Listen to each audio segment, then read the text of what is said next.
আসসালামু আলাইকুম। আমি ডাক্তার এম ফরহাদ বলছি। আমি অ্যাসোসিয়েট প্রফেসর হিসেবে ডিপার্টমেন্ট অফ মেডিসিনে কর্মরত আছি।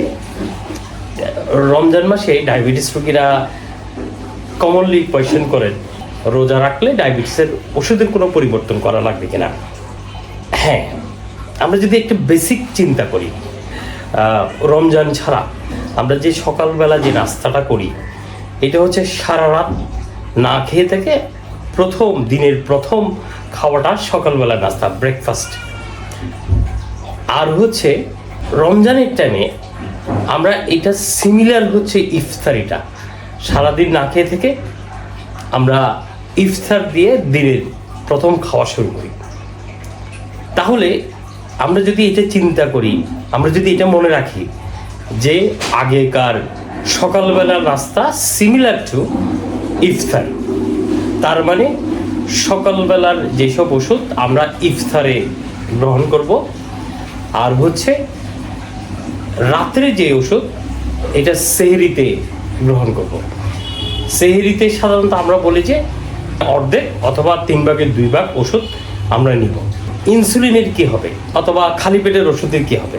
যেমন অনেক ইসলামিক স্কলারের মতে রোজা রাখা অবস্থায় ইনসুলিন নিতে পারবেন, মানে ইফতারে 15-20 মিনিট আগে ইনসুলিন নিতে পারবেন।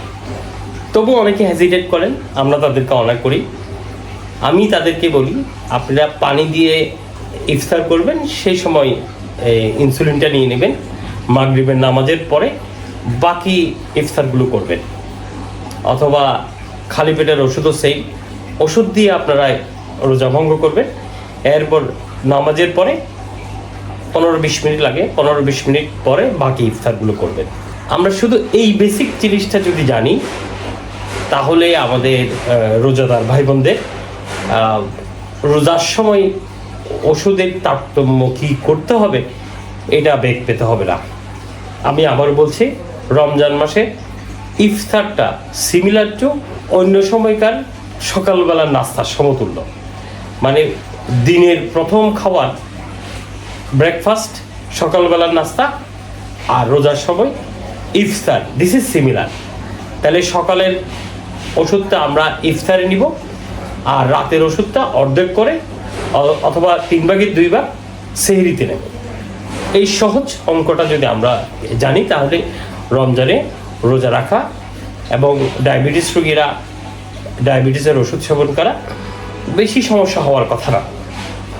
তা আসুন আমরা এভাবে মেনে চলি, সুস্থ থাকি। আজকে এই পর্যন্ত। ধন্যবাদ। আসসালামু আলাইকুম।